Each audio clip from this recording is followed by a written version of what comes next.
나 당신이 미치도록 그리웠어요.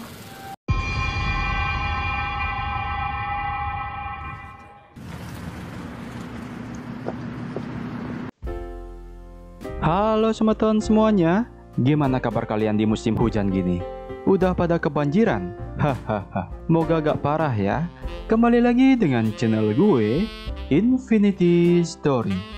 Pada kali ini gue bakal bahas film drama semi horor, tapi gak ngeri-ngeri amat sih, yang berjudul The Puppet. The Puppet kali ya?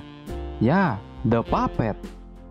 Film yang rilis di tahun 2013 ini dibintangi oleh dua artis Korea yang sangat wow, yaitu Gu Jisung dan So Young Han. Dan satu aktor pria yang sangat beruntung sekali, yaitu Lee Jong Soo.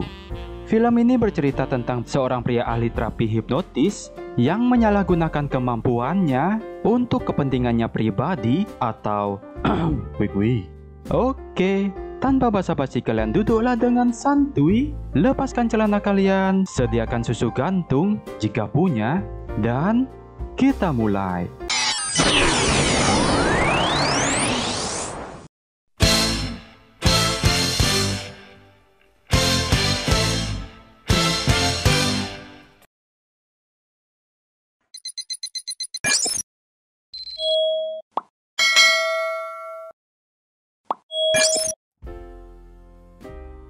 Film diawali dengan memperlihatkan seorang pria mirip dokter yang sedang mengobati pasiennya bernama Ji-hun. Di mana dia sebenarnya adalah seorang psikiater atau ahli terapis dengan metode hipnotis. Dan selain itu, Ji-hun adalah seorang dosen yang mengajar ilmu hipnotis untuk pengobatan medis yang bersangkutan dengan mental dan kepribadian ganda. Di tengah pelajaran, salah satu muridnya bertanya, apakah hipnotis juga bisa digunakan untuk kepentingan pribadi, seperti nikung pacar teman, dan lain sebagainya. Hah? Kemudian Ji-hun berkata, tentu saja itu bisa, namun tidak dianjurkan. Karena pada dasarnya, ditikung teman sendiri itu tidaklah menyenangkan. Hahaha. Namun murid lain tidak percaya dengan hipnotis dan ingin pembuktian. Dia pun mempraktekkan hipnotisnya dengan satu muridnya sebagai sukarelawan, di mana Ji-hun memberikan sugesti atau seperti memberikan perintah pada alam bawah sadar kepada muridnya tersebut. Jika Ji-hun bertepuk tangan, maka dia akan langsung menghapus papan tulis.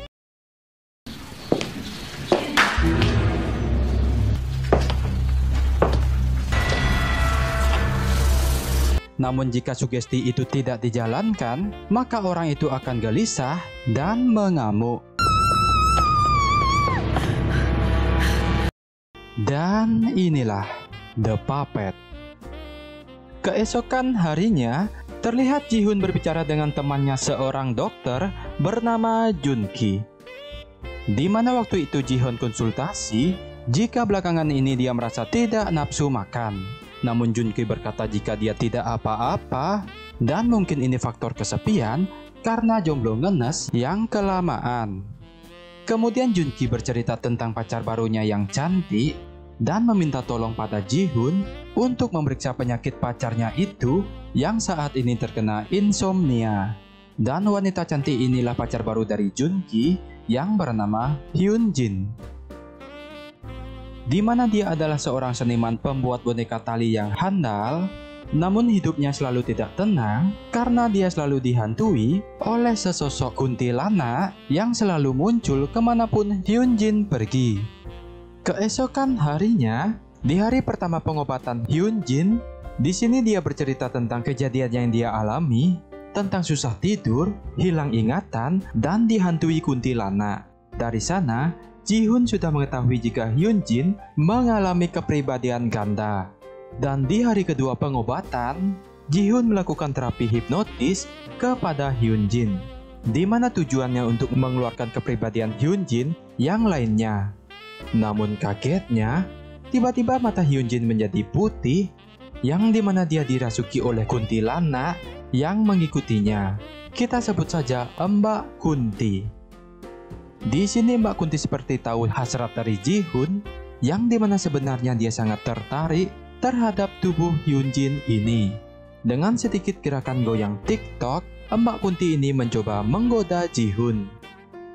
Tapi Ji-hoon yang masih kuat iman ini kemudian membuat Hyunjin kembali tersadar.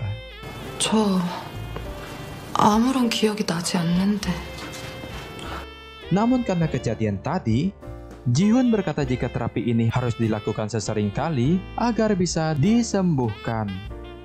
Keesokan paginya, mereka melakukan terapi di area terbuka, di mana saat itu Ji-hoon menghipnotis Hyunjin untuk mengatasi trauma yang dialaminya. Di sana Hyunjin melihat pacarnya yang terbunuh, tapi dia tidak tahu siapa pelakunya. Dan itu pun membuat Hyunjin semakin histeris.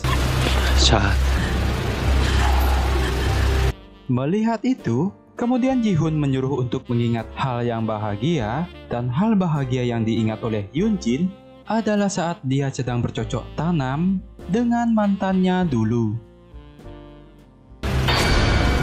Karena kejadian itu, Ji-hoon dibuat tidak bisa tidur mengingat bentuk tubuh Hyunjin yang sangat menggoda.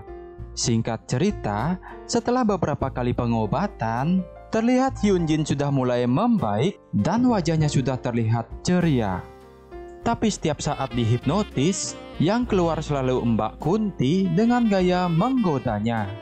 Di sini Mbak Kunti berkata, jika Hyunjin sebenarnya juga ingin mencicipi coklat batangan milik si Ji-hoon. Mendengar perkataan tersebut, di rumah Ji-hoon kemudian mengamplas coklat batangannya dengan membayangkan Hyunjin. Dan kini rasa ingin mencicipi elokan tubuh Hyunjin mulai ada di pikirannya. Keesokan harinya, pada pertemuan terakhir pengobatan Hyunjin, kini tugas Ji-hoon tinggal memberikan sugesti positif pada Hyunjin.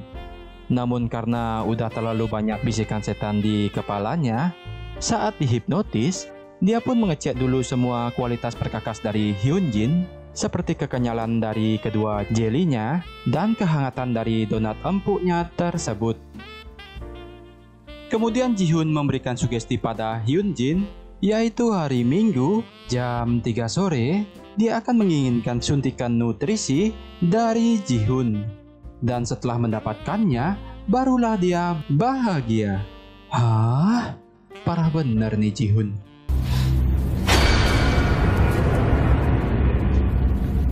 Dan benar saja, keesokan harinya, Hyunjin yang lagi sibuknya membuat boneka, pada hari Minggu jam 3 sore, tiba-tiba kesadarannya berubah dan segera menemui Ji-hoon, entah bagaimanapun situasi dan kondisinya, yang dimana saat sudah bertemu, dia langsung diberikan suntikan nutrisi dari Ji-hoon dan wih.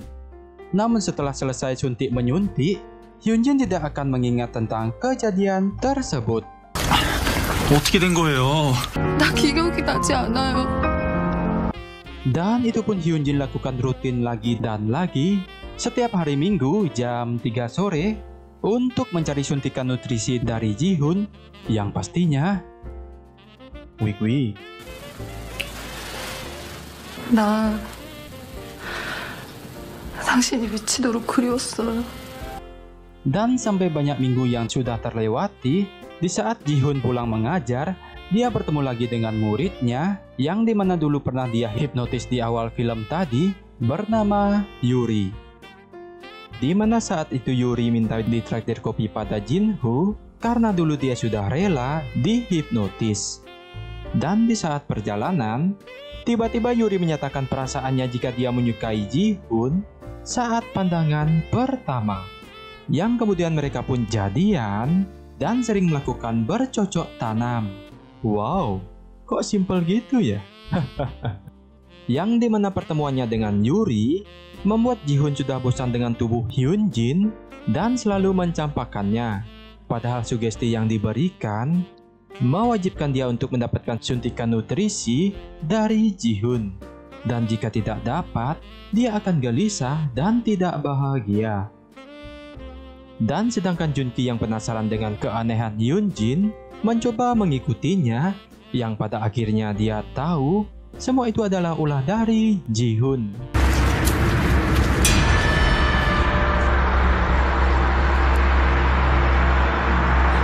Kemudian Junki langsung bertemu dengan Ji-hoon dan ingin mendengar penjelasannya langsung. Wah, ini sih nyesek ya, pacarnya digoyang sahabat sendiri. Karena kejadian itu, Ji-hoon merasa bersalah dan menghapus semua sugesti yang dia berikan kepada Hyunjin. Meski sudah begitu, Junki sudah tidak lagi menganggap Ji-hoon sebagai sahabatnya lagi. Dan beberapa hari sudah terlewati, terlihat Junki berniat melamar Hyunjin, namun hal yang mengejutkan terjadi, di mana saat Junki memperlihatkan cincin nikahnya, tiba-tiba sifat Hyunjin berubah, yang dimana ini adalah kepribadian ganda dari Hyunjin, tapi sayangnya, kepribadiannya yang lagi satu adalah seorang psikopat. Yang dimana kepribadiannya itu akan muncul jika Hyunjin melihat cincin nikah. Dan Junki yang melihat tingkah aneh dari Hyunjin seketika ingin menghentikannya, namun perbuatannya itu membuat Hyunjin psikopat marah dan langsung menusuk Junki. Kemudian Hyunjin psikopat pun terus menghujani Junki pisau, yang pada akhirnya Junki harus rela mati di tangan wanita yang dia cintai. 기다려요. 제가 갈게요. Setelah itu, Hyunjin psikopat langsung menemui Ji-hoon, yang seketika Ji-hoon kaget melihat Hyunjin yang mengerikan.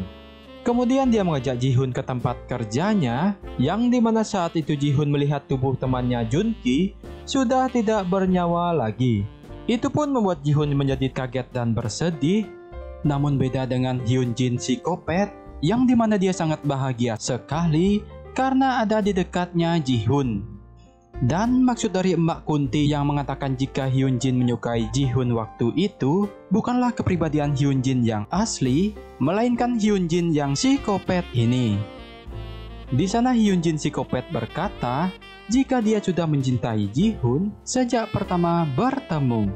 Namun Ji-hoon yang sudah lelah berurusan dengan Hyunjin, kemudian dia mencekiknya yang seketika membuat dia tewas. 내가 잘못했어. Namun ternyata Hyunjin tadi belum mati, yang malahan sekarang membawa sebuah palu untuk memukul Ji-hoon. Dan di saat Ji-hoon melarikan diri, ternyata Hyunjin psikopat dibantu oleh Mbak Kunti yang membuat dia akhirnya tertangkap. Dan beberapa jam kemudian, terlihat Hyunjin psikopat membuat mahakarya seni, dan inilah karyanya yang ternyata Ji-hoon yang masih hidup dijadikan boneka tali. Dan Hyunjin psikopat ini sangat bahagia dikarenakan sekarang Ji-hoon ini akan selalu berada di sisinya selama-lamanya. Dan film pun tamat.